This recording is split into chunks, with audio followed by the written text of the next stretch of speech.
Hello, it's Giles here from 101 Part-Time Jobs. If you like what we're doing and you'd like to support us, you can. For £1, £4 or £10 a month at our Patreon, patreon.com/101 Part-Time Jobs. You can help support our independent production. We are so happy with the way this is going. We appreciate all of you listening and watching our episodes. So thank you for being here. If you'd like to take it that one step further, you can. That's at patreon.com/101 Part-Time Jobs. Cheers. You can't reason with the sun. Trust us, we've tried. This summer, it's time to put that angry ball of fire on mute. Columbia's Omni-Shade technology is engineered to protect you from the sun's harsh rays that can burn and damage your skin. The sun is relentless, but so is our gear. Level up your summer at Columbia.com to spend more time outside and less time slathering on aloe lotion. You're welcome. Columbia, engineered for whatever. Refreshing wild cherry cola meets smooth cream. The treat you deserve. Pepsi Wild Cherry and Cream. Treat yourself. You've done this band enough years to kind of like ruminate and be like, why do I do this? So in the nicest way possible, why do you do this? Why do you play in a band? Why do you write music? I mean, it's something that feels like I've always done personally, like since being like 14 or something. So yeah, it's just like, it's all I know personally. Yeah. And I think I'd be very unhappy if I didn't have a project on the go at any moment. Did you grow up in that time where, well, you were like going to local shows every weekend and it was like a social thing as much as it was like an arts thing? Yeah, I guess you get involved with your local scene and I mean, it's a way to make friends and like a way to hang out with your friends. So yeah, was that the same with you? Or? Yeah, pretty similar. I mean, you kind of do it because, well, it's almost ingrained in you. I mean, you feel like there has been times when maybe music hasn't been so prevalent, and in those moments you kind of think like, oh, you're missing something from for sure from your life. I often think like how making music or making any kind of art, like it's inherently like a childish thing in the way that it comes from a place where you're not taught how to do it. It just comes from like inside somewhere. You can't even like put it into words or numbers or anything like that. And so to do something so like that comes from within at an adult's age, those two things are like at an impasse with each other quite often. Right. Yeah, I think you kind of have to hold on to that, you know, because it is quite easy to maybe dip out at some point because life gets busy, doesn't it? So, you know, sometimes it does feel like a struggle to keep both things, like those plates, both spinning. And like, obviously this conversation can get like pretty depressing quite quickly for that stuff. But I think it's important to talk about it because it's not all fucking like roses and daisies, right? It's like you got to try because you care about it. And I think that's the thing that I take away from it. And I think this show's about, it's like, people do stuff because they care, and that is like the most inspiring thing. You have fun on this record, Jenks. This is your first record with Ulrika. Yeah, first record. Yeah, it's been great. I mean, coming into the band and seeing how these guys work, because it is different. It's a different experience to what I've had before, and I found it really refreshing. You know, coming in and seeing a bunch of new ideas, and it's not just one person driving it. It felt really collective. When we hung out with Rhys in Stockholm, you were like, you were saying, and sorry if I get this wrong, you were like, you know, obviously Jenks knew the records before, the music before, and there'll be times where you were like, let's go in this direction, let's go in that direction, go a bit wild with it, and Jenks is like, nope, we put it back to like what it is. Well, I play guitar, so I mean yeah, right. Just like, guys, I didn't want to know what I'm playing. Yeah, I just need to, I'm sticking with the guitar. It's mad that like releasing a record in 2026, excuse me, is like a mad time, isn't it? Because it's like, what do you think of as like makes it a success? You know, because it's not like the 70s where you sell hundreds of thousands of records anymore. In a way, I think we define success as survival. You know, that sort of links back to your last question. To be able to keep doing what we're doing and tour America and tour Europe and stuff like that. Yeah. I mean, we feel very content in that, you know. I mean, good to hear. Many artists would obviously like a bigger audience, and yeah, it would be fun to have a bigger audience. But we have an audience, and when you're younger and stuff, it takes a while sometimes to reach an audience, and For sure. we feel And also come to ultimately, that conclusion, like understand that concept yeah, of being like, if you have an audience, no matter who or how many there are, that's important. That's like a sacred thing. yeah, and of course, like today is a release day for us. There's definitely a moment when you work quite in a vacuum, and then today is a day when the music goes to other people, and it's like a way for us to let go. Yeah.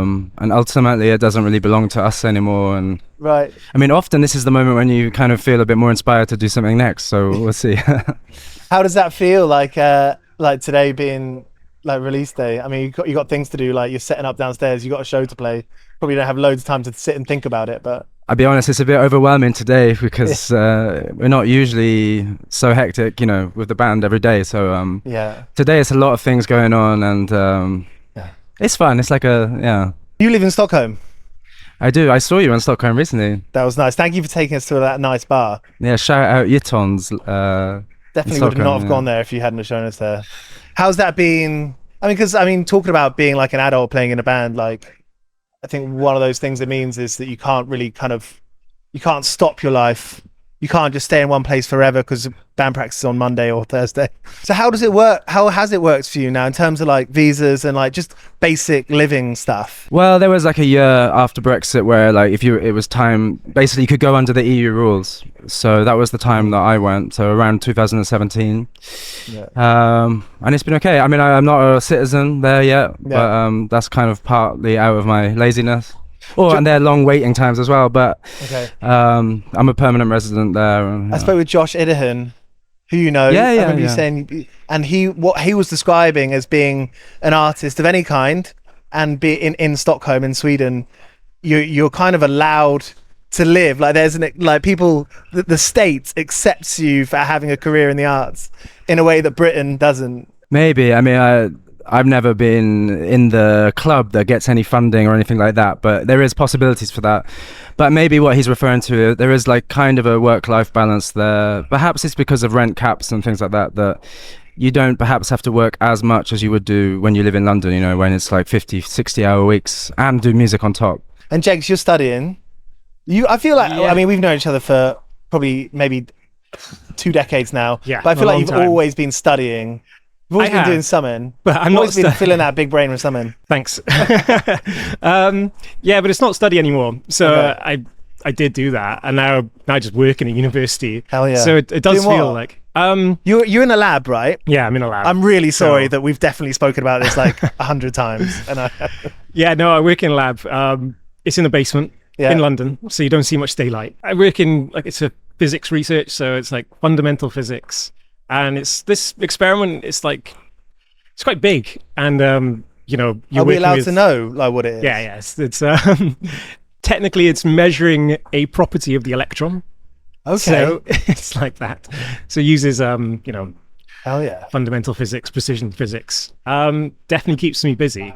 That's fucking awesome. Yeah, that's sick. Yeah, and I suppose it's something that there's no end point. It's kind of mad. This experiment's been going on for like 50 years.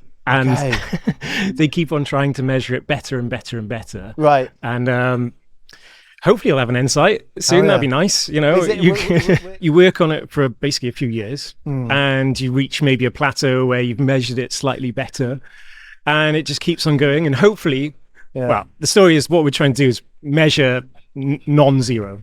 Okay. But most of the time we just keep on measuring zero. Okay. Which is quite it almost feels like, and like, excuse the really maybe like tenuous link, but it feels like maybe like writing a song where it's just like you go, and like sometimes it's like something happens. Yeah. And sometimes, probably a lot of the time, nothing happens. There's a nice part to it in the sense that like you have some creativity to it. You can like explore different avenues of like how to do certain things. What I do is almost precarious employment because I'm on these grants, and you kind of go on a yearly basis of like hoping there's funding. But of course the people that are running the show, they have permanent jobs and stuff. And there's a bunch of you who are like, we hope the grant comes through. Yeah, pretty much. So all right.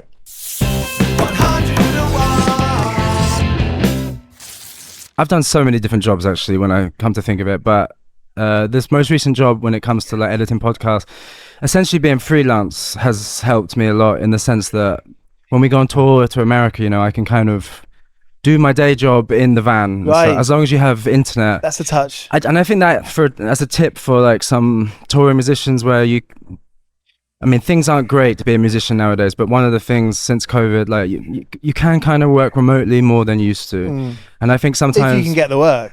If you can get the work, and that's the thing, like, I mean, it was just luck that I got that essentially, you know, and I mean, it's tough to get a job that you're content with, you know. I've sent off hundreds of applications over the years to be an audio producer. We've all got the same, okay, more or less, we've all got the same qualifications.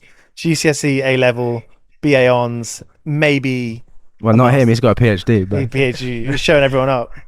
What's it been like for you? I mean, we talked about being in the lab and like that type of employment now, but what have you done the last like 10 years? Like, what did you do through your 20s into your 30s? Yeah, mostly I have been in like a university setting for part of that, and that's been a choice in the sense that is somewhat forgiving. It does allow you to have this element of music. You know, you can, you know, I remember throughout my 20s, I kind of chose that path in some sense because I could do music, and yeah, that's been amazing. But of course, yeah, there's been many jobs as well along the way. I was a roofer for like a week. Brilliant. Yeah, love the week-long jobs. I love the 2-day long jobs. I mean, it could have been longer, but You got sacked. I just couldn't handle it. I mean, I'm not good with heights, so yeah, that was desperate times. But well, tell us where you'd go up the ladder. It wasn't even a ladder. There was the last one we did. I mean, I think I did like 3 jobs in total. Yeah, and it was up this. So turned up, and it's a scissor lift. So it was like a 4-story building or something like this. It's quite tall. Yeah, and all those things are quite dangerous. Those scissor lifts. Yeah. Lifts. So we're going up. I'm like, you know, this is quite high, and we were riveting a roof. And so I've got like a bag of rivets in one hand, trying to rivet into this roof. And the guy I was with, he's this Liverpudlian guy, getting quite angry at this point because I couldn't rivet into the roof. And rivet, Jenks, rivet, just dropping rivet doesn't go. And I remember coming down, and the scissor lift broke. So, or like, you know, we get stuck. Yeah. And this guy's getting angrier and angrier. So yeah, that was an experience. This kind of therapy session in this broken down lift with a with an angry roofer. You guys shouting at you? I think he was just going through some stuff, really. Yeah. And, there's different types of smart, right? There's roofing smart, and there's science smart. I mean, you know, that's a huge skill. So just to end with, love the record, EXPO, out today. Sounds fucking mega. Like, it sounds like a lot of care and love and like effort like put into it. I'm not really sure what my question is, but I like it's well, cool. It's very nice of you to say, at least. It's cool that it exists. Like, really happy that it exists. And like, I think maybe one of the bottom lines for me is like gives me like a good feeling of hope or something like that, where like there's good music being released all the time. Maybe there's too much good music being released all the time because it's hard to kind of find it unless your mate shows you or you discover it or it gets put, you know. Yeah, I mean, that's the most important thing, I think, when friends who know your taste, like, give you a tip about something. Because it is so easy to be bombarded with the internet at the moment. Like, I mean, I don't know where to start sometimes. Yeah. On any sort of music streaming platform, you go to the search bar and you just like, watch, like, you know. And that's why curation, of course, is needed in this society, you know. So, but in terms of the record, I mean, I think when it's the day of release, I mean, I think it's sort of bonding experience for all of us just to like give each other a hug and say, you know, because it's been 2 years of work and 2 years of anticipation to get it out. And you know, the world moves so quickly. In 2 weeks time, you know, there'll be other releases coming out, but for today in our little corner of the world, you know, it's like it's a special day for us. And it's important to remember that it's the work that is the important thing, as in it's the art you're making. I mean, that's everything, and you can't control anything else. And it's very easy sometimes, I think, especially the day after release, when you've had a bit of dopamine or something because you feel like the world is noticing you can really crash, you know. And that can be in any other art forms where like the moment you release something you kind of get a bit depressed. But I think you only really see progress sometimes like a year down the line, you know. So I think we won't feel any progress maybe instantly from this record, but in a year I'm sure that we'll be in a better place and more people will know who we are. And it's a mad feeling that, isn't it? That, you know, you put everything into like this release date, and then, like you say, it might not be a year until, you know, a few ears hear it, or like the festival booker at End of the Road, Green Man, whichever festivals you want to play, Primavera, they get onto it. Yeah. It's funny how it's there. It's like always going. It's always flying. It will be doing a UK European tour in the fall, in the autumn. Yeah. So after the summer period, We're all Americanized now. We can say fall. having that little bit of time after the album comes out to then play shows. That's when it can be a bit of a celebration of the album, you know. Yeah. Well, have fun tonight. I appreciate Thank you, Giles. Cheers, Giles. So that was Rhys and Jenks from Ulrika Spacek, who've released one of this year's best records, EXPO. If you haven't heard it yet, I really recommend you go and listen to it. It's a wicked, wicked record. They've just finished a US tour and they're back in the UK and Europe in October. They're playing in Brighton, London, Bristol, Leeds, Glasgow, Manchester, Birmingham, Torshavn, Paris, Brussels, Berlin, Gothenburg, Oslo, Copenhagen, Hamburg, Maastricht, Groningen, and some more. So if you're around any of those areas, go and see this band. They are excellent. Cheers for listening to this episode of 101 Part-Time Jobs. Coming up, we've got Stuart Lee, Emma Doran, Jasmine Myra, who's an amazing instrumentalist that I recommend you check out, and loads more. So you know how to get them when they come out. Click subscribe. Cheers. Hello, it's Giles here from 101 Part-Time Jobs. If you like what we're doing and you'd like to support us, you can. For £1, £4 or £10 a month at our Patreon, patreon.com/101 Part-Time Jobs. You can help support our independent production. We are so happy with the way this is going. We appreciate all of you listening and watching our episodes. So thank you for being here. If you'd like to take it that one step further, you can. That's at patreon.com/101 Part-Time Jobs. Cheers.